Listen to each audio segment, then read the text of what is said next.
Next one is energy density in capacitor.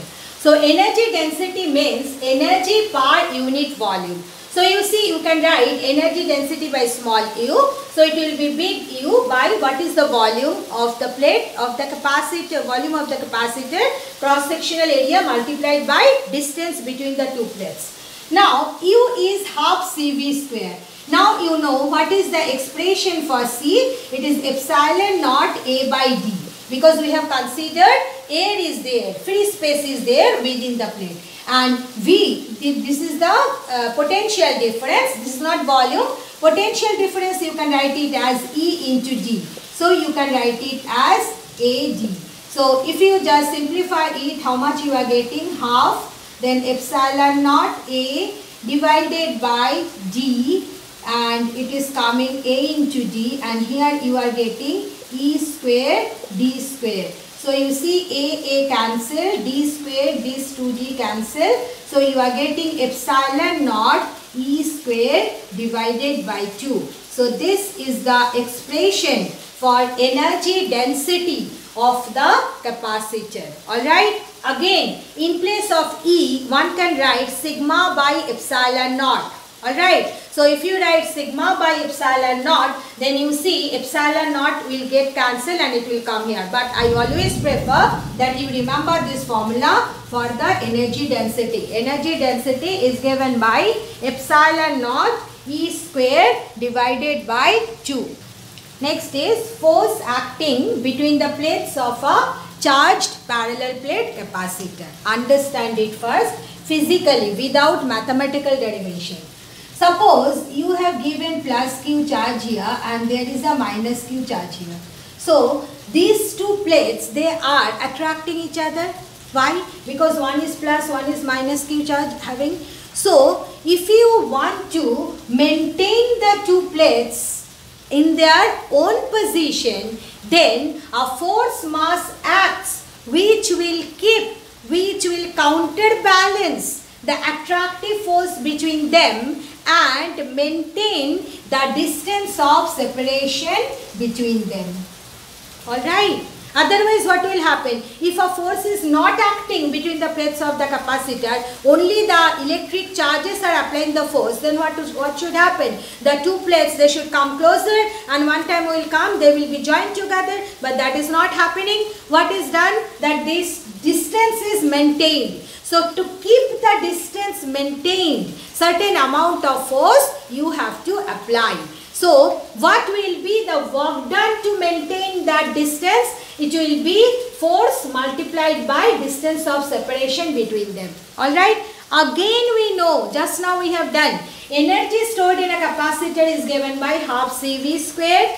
Now C you can write Q by V. So V and V get cancelled. So what you are getting, you see Q into V by 2. So this is the energy stored in the capacitor. Alright. Now the question is, who is doing the work? And where from? To do the work, where from the energy is coming? That energy should come from the energy stored within the capacitor, because when the two plates of capacitor we are keeping, that we are not holding them by our hand, that we are doing the work. No, we are not doing the work. The system itself doing the work. Alright. So where from the energy will come? They will spend the energy to do that work. They will spend their own energy. So one can write work done to maintain the distance of separation between the two plates is equal to energy stored within it. Now work done is equal to F into D, and U you can write it as QV by 2.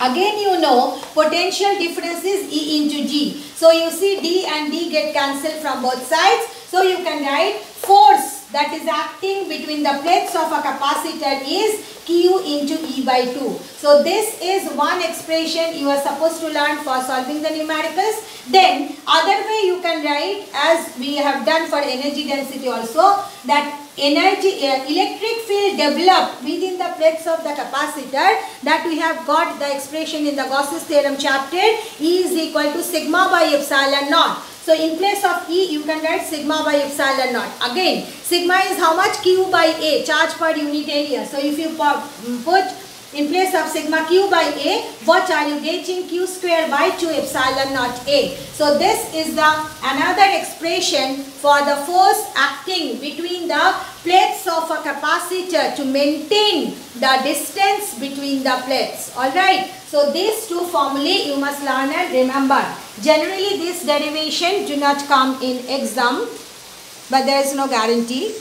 Now so far our discussion is concerned, we have got the concept of the capacitor, the equivalent capacitance for different combination, and energy stored in a capacitor, energy density, force between the plates of a capacitor. Alright. Now we have to go back to the concept of dielectrics again. So what is dielectrics? At the beginning of the chapter already I said, dielectrics are nothing but insulators which do not have free electrons, means which have all the electrons bound to the nucleus. Alright. Now in the electrostatic chapter we have defined the dielectric constant of a medium by this expression. I hope you can remember that it is the ratio of the absolute permittivity of the medium to the absolute permittivity of free space. But dielectric constant one can define in terms of capacitance of a capacitor also.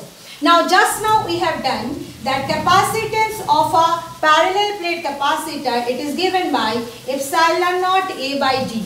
Alright, just a few minutes back only you have done it. That what is the capacitance of a capacitor with air within it? It is given by epsilon naught A by D. Now instead of this one air within the plates, if you insert a dielectric within it or a medium whose dielectric constant is K, then you see capacitance is given by K epsilon naught A by D. So you see epsilon naught A by D, it is C naught. So you can write it as K into C naught. So what is the new definition of dielectric constant? Dielectric constant is ratio of the capacitance of the capacitor with dielectric within it divided by capacitance of the capacitor with air within it. So instead of remembering the sentence, you remember the formula that in terms of capacitance it is given by ratio of C to C naught. Alright, where C is the capacitance with the dielectric within the plates and C naught is with air within the plates. Now if you consider dielectrics, there are two types, polar dielectrics and non-polar dielectrics. Now you know that in atoms and molecules there are positive charges and negative charges, alright. Now in case of polar dielectrics, center of positive and negative charges, they are not coinciding each other, they are separated from each other. As a result, the net dipole, electric dipole moment of the molecule is not equal to 0. Alright, consider these examples. If you consider hydrogen chloride, hydrogen is positive and chlorine is negative. So you see these two charges, positive and negative, they are separated. So what is happening? Electric dipole moment developed from negative to positive. Then if you consider carbon monoxide, then C is positive, oxygen negative, and these two are not coinciding. The center of positive and negative charges, they are not coinciding each other. Rather, they are separated from each other. So you see what is happening? A dipole moment developed due to the separation of the positive and negative charges. Now if you consider water, water is having two hydrogen atom and one oxygen. So here you see hydrogen and oxygen, they are like this. Here one hydrogen positive, here another hydrogen which is positive, oxygen is here negative. So you see this oxygen and this hydrogen, this negative and positive, they are giving rise a dipole moment P1, and for this one dipole moment P2 is acting in this direction. Alright. So if you now, and dipole moment, they are the vector quantity. So if you just find out the vector sum, then you see what is the resultant dipole moment P. So what is the concept, the basic concept you are supposed to remember? That is for polar dielectrics, the molecules, they are having one electric dipole moment. So in a simple way, one can say that in case of polar dielectrics, molecules each molecule, they behave like an electric dipole. Alright, so whatever I said at the last, do never forget that. In case of polar dielectrics, each molecule of the dielectric, they behave like an electric dipole. Alright, now come to non-polar. So from non-polar, by using our common sense only, you can make out non-polar means what? The center of positive and negative charges, they are coinciding each other. So the resultant dipole moment is 0. So if you consider the carbon monoxide, here although the positive and negative from the diagram, it is appearing that they are not coinciding. But if you look at the dipole moment developed here, just see. So carbon is at the center, which is positive, and both the side oxygen is there, both are negative. So you see here, due to this pair of oxygen and carbon, dipole moment P1 is in this direction, and for this pair, dipole moment P2, it is in the opposite direction. Their directions are opposite, but their magnitude are same, because the distance of separation is same. So you see, if you consider the resultant of P1 and P2, they are same in magnitude, opposite in direction. So what is the resultant? Resultant is 0. So here you see this molecule, carbon dioxide molecule, it behaves like a non-polar dielectrics. So for non-polar dielectrics, the molecules, they do not behave as a electric dipole. So this is the basic concept. The last two lines you must remember. In case of polar dielectrics, molecules, each molecule behave like an electric dipole, whereas for non-polar dielectrics, molecules do not behave like an electric dipole. Now if you place any dielectric material in an electric field, then how the dielectric behaves? Although you will not get any direct question, derivation will not come, but without this concept, you will not be able to answer the conceptual question. So please try to get the concept. Now I said what? That there are two kind of dielectrics, alright. One is polar, another is non-polar. So first I am discussing what will be the behavior of a polar dielectrics when it is placed in an electric field.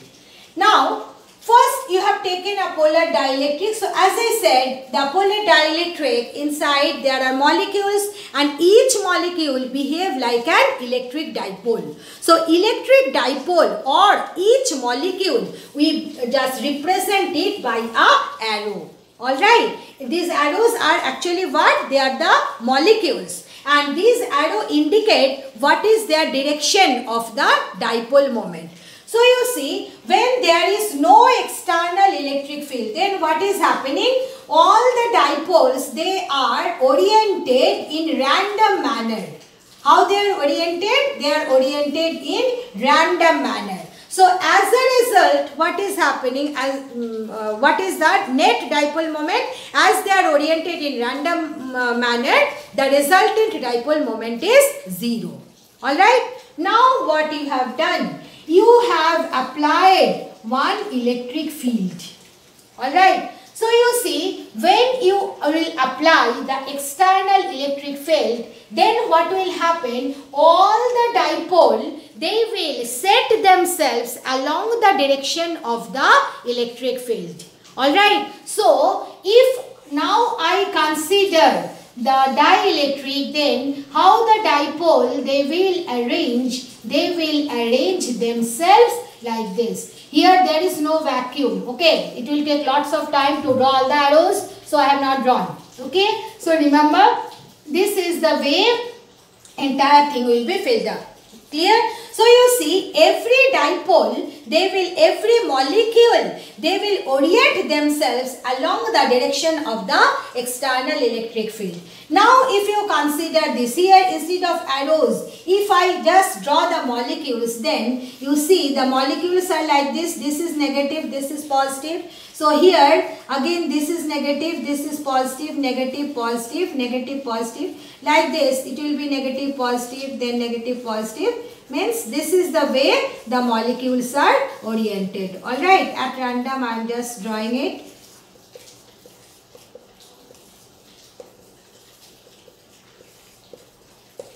Okay. Now you just look at it.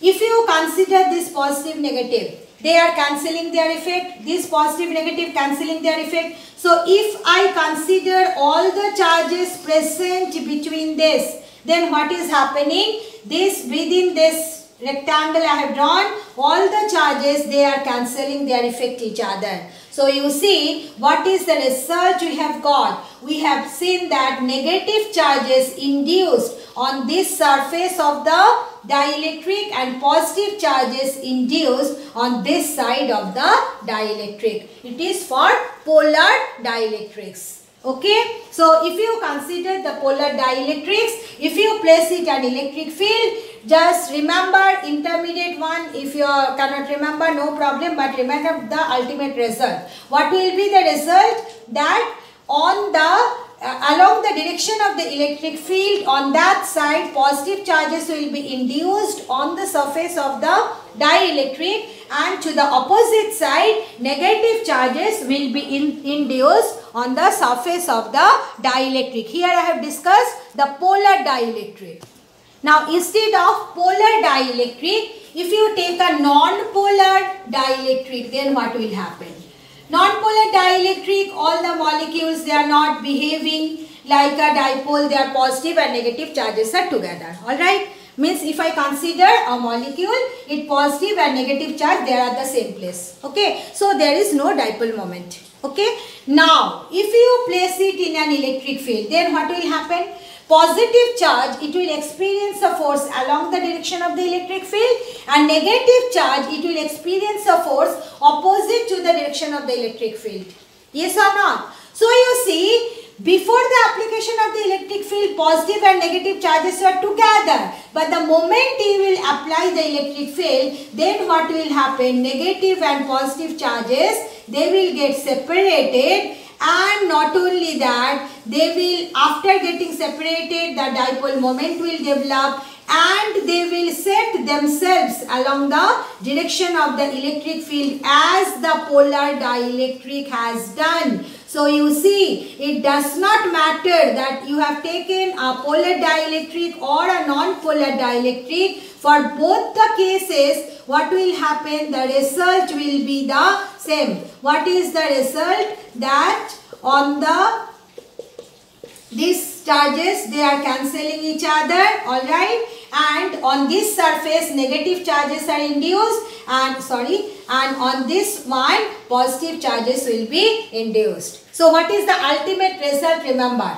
that it may be a polar dielectric or it may be a non-polar dielectric. In both the cases, when a dielectric slab is placed in an external electric field, then what will happen? On the surface of the dielectric, charges will be induced in this way. Along the direction of the electric field side, positive charges will be induced, and opposite to it, negative charges will be induced. It may be polar or it may be non-polar. In both the cases, that is not directive, that will be dielectric. Okay. So if we sum up whatever I discussed just now, if a dielectric is placed, it may be polar or non-polar, in an external electric field, then what will happen?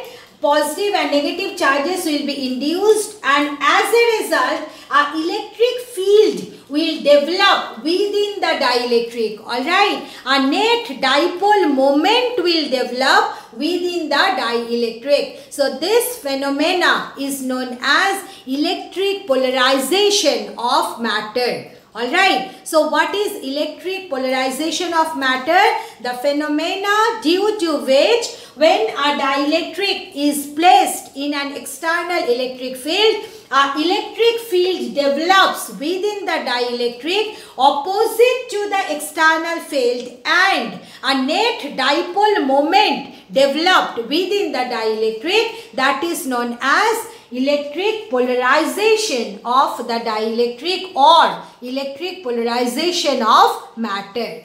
Now if you consider a parallel plate capacitor, alright, within the parallel plate capacitor, when air was there, then what is the electric field developed? It is E naught. What is E naught? electric field within the plates of the capacitor with air within it. Now what you have done? You have kept one dielectric slab. So just now I have discussed that when you keep a dielectric slab within an external electric field, then what will happen? Positive charges will be induced along the direction of the electric field and negative charges will be induced. So you see, on the dielectric, due to this external electric field E naught, positive and negative charges are induced. So when positive and negative charges are induced, then an electric field E dash, let us denote it E dash will develop within it. Is that clear? So you see, this electric field, now there are two electric fields, E naught, that was the existing electric field. Now due to the dielectric, due to the polarization of the dielectric, E dash is the electric field developed within it. So what is the resultant electric field? Resultant electric field will be E naught minus E dash. Why minus E dash? Look at the direction of E naught and E dash. That's why I have drawn it again here together. They are opposite in direction. So you see, what is the conclusion you can make? That if you take a parallel plate capacitor with air within it, alright, then the electric field, but if you take a parallel plate capacitor with the dielectric within it, then the electric field will reduce. Alright, you see, look at the electric field. What is happening to the electric field? Electric field is reduced. So this is the basic concept regarding the insertion of a dielectric slab within the plates of a capacitor. Means if you insert a dielectric slab within the plates of a capacitor, then what happens? The electric field get reduced. So you see, if you consider the electric field, how much it will be reduced? It will be reduced by K times. Okay, E will become E naught divided by K. Now you know that E naught by E is equal to V naught by V. If electric field reduces, then V is equal to E into D, isn't it? So if electric field reduces, as D is not changing, what will happen to the potential difference? Potential difference will also reduce. So one can write E naught by E equal to V naught by V. So what will be the potential difference? Potential will be reduced. Potential difference will be reduced by K times. Now the question is, what will happen to the capacitance? That already, although we have done, we know that if potential decreases, then capacitance increases, alright, because C is equal to Q by V. So you see, V naught by V equal to C by C naught. So what will happen to the capacitance if you insert the dielectric? It will increase by K times. This question this year has come. Okay, so that's why it may not be important for your time, but please do remember the result. Alright, what is this result? If a dielectric of dielectric constant K is inserted between the plates of a capacitor, then what will happen to the electric field? Electric field will reduce by K times, or E is equal to E0 by K. What will happen to the potential difference? Potential difference also reduced by 1 by K time, means it will become V naught by K. What will happen to the capacitance? Capacitance will increase by K times, means C will be equal to C naught K. So those who are unable to write the relation properly in English statement, I advise them, if you cannot write the statement, write down the relation symbolically. Then also you will get full marks. Alright. So these are the three results for the electric field, potential difference and capacitance of a capacitor when a dielectric of dielectric constant K is inserted within the plates of the capacitor. So this result you must remember. Next one, let us consider this topic. In your book it is given at the beginning only, but I prefer always to discuss it after giving the concept of dielectric. So I am discussing it later. Okay. So if you place a dielectric slab of thickness T within a capacitor whose distance of separation between the plates is D and the charge given to Q, then what will be the effect of the insertion of the dielectric within the plates on the capacitance? That derivation we are doing, and this derivation is important. So just to save time I have written so that I can discuss it. So here you see, when you are inserting the dielectric, as I already said, E naught is the electric field within the plates when the dielectric was not there. So when you are placing the dielectric, positive charge is induced, negative charge is induced, electric polarization takes place. So let us consider the reduced electric field within the dielectric, let it be E. Then you see, we can write what will be E naught sigma by epsilon naught means Q by epsilon naught A. What will be the electric field within the dielectric? It will be E naught by K. Just the previous discussion. Electric field is reduced by K times. So E is equal to E naught by K. So it will become Q by K epsilon naught A. Now the question is, what is the potential difference between the two plates? Now you see, potential difference when you are finding, just you understand it, within these two plates, follow my finger, within these two plates electric field is E naught. And what is this length of these two plates? This is D and this is T. So what is the length of these two spaces together? D minus T. And within this length D minus T, E naught is the electric field. So what is the potential difference for this length? It will be E naught into D minus T. Clear? So E naught into D minus T is the potential difference across this place plus potential difference across this place. Okay? Now, what is the potential difference within the dielectric? What it will be? Within the dielectric, electric field is E. So E into T. Alright. So you can write it as Q by epsilon naught D minus T. Then substitute E Q by K epsilon naught into T. Take Q by epsilon naught A common. Within bracket you are getting D minus T plus T by K. So what will be the capacitance of the capacitor? It will be Q by V, means Q by, if you substitute the expression of V, Q get cancelled, epsilon naught A will come out. So this is the final result of the capacitance. Alright, this one is very important. You have to learn and remember it.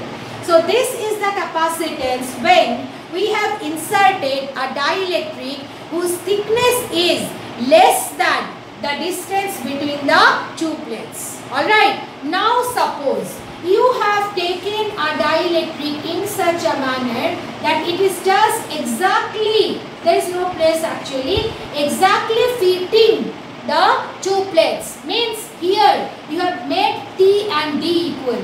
So you see, when T and D will be equal, what will be the capacitance? Epsilon naught A divided by D minus D plus D by K. D cancel. So you are getting K epsilon naught A by D. So this is the relation of the capacitance when the dielectric sap entirely occupy the space between the two plates of the capacitor. So these are the two relations you are supposed to learn and remember for solving the numericals.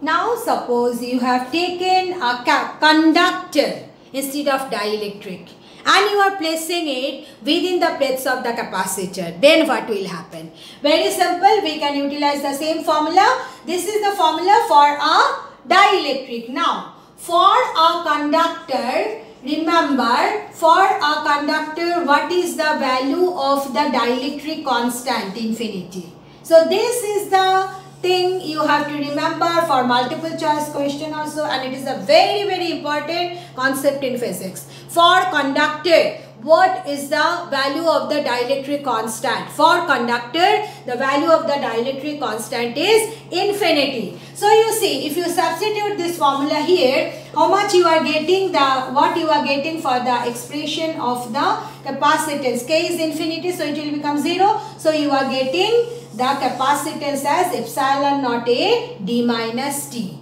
Alright, so this is the capacitance of a capacitor with a conductor of thickness T within the plates of the capacitor. So that's all about all the theory parts of the capacitor chapter. Do kindly learn all the theory parts and also learn the necessary formulae that you have to apply for your numericals. Thank you.